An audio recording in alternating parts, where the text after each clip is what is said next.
Has anyone here ever worked in the field of education?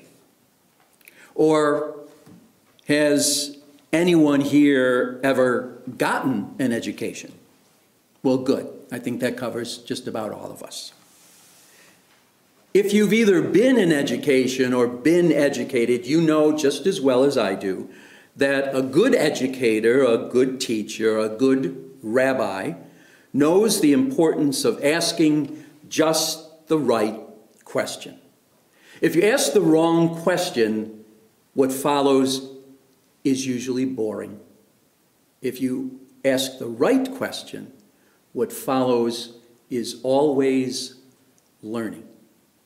In today's gospel, Jesus asks just the right question. Why do you doubt? It's a good question, because doubt is not a rare thing. Thomas the apostle was renamed Doubting Thomas. Peter in today's gospel doubts and sinks like a rock.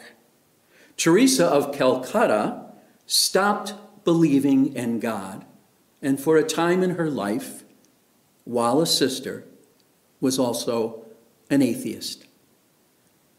And there is the greatest skeptic on the face of the earth, and that would be me.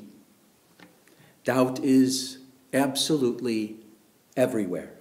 And doubt has many manifestations: suspicion, skepticism, mistrust, the lack of confidence, questioning, uncertainty, disbelief, being leery, and my personal favorite, wonder. Doubt, brothers and sisters, is not a bad thing. Inquiring minds want to know. Doubt is not always bad unless we doubt God. Today's gospel story is one of the many times Jesus tried to teach us that God is the one who earns our boundless trust.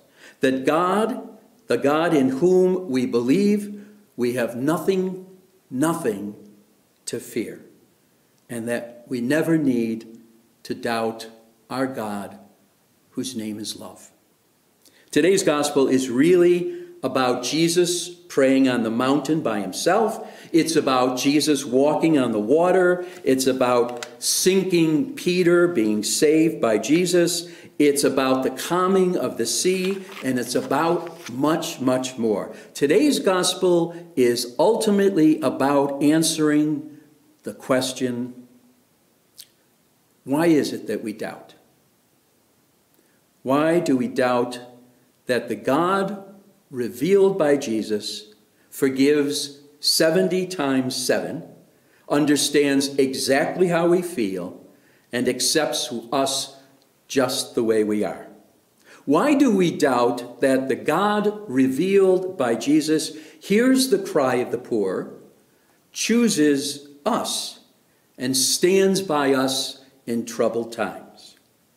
Why is it, brothers and sisters, that we doubt that the God revealed by Jesus loves us without limit?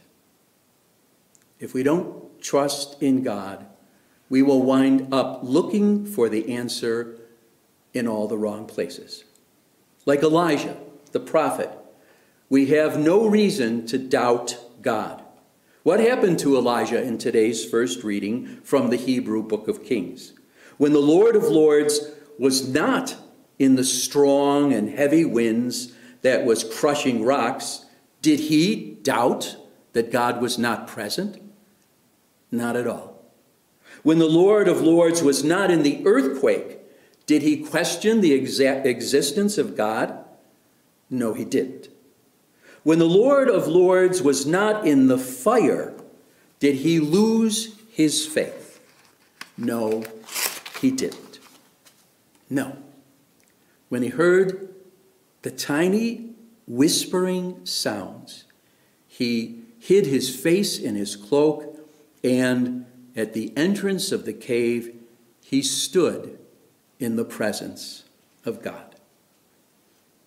Perhaps Leo Tolstoy, the 19th century Russian author, understood today's gospel better than most of us when he wrote these words about trusting in the true God. This is what he said. If the thought comes to you someday that everything you have thought about God is mistaken and that there is no God, do not dismay. It happens to many people. But do not think that the source of your doubt is that there is no God. If you no longer believe in the God in whom you believed before, this comes from the fact that there was something wrong with your belief, and that you must strive to grasp better that which you call God. Tolstoy ended with these important words. When a primitive ceases to believe in his wooden God, this does not mean that there is no God, but only that the true God is not made of wood. And when you and I, when we cease to believe in a God of wood or anger, a God of shame or punishment, it does not mean that there is no God, but only that God is not made of any of those things. You see, God is made out of love.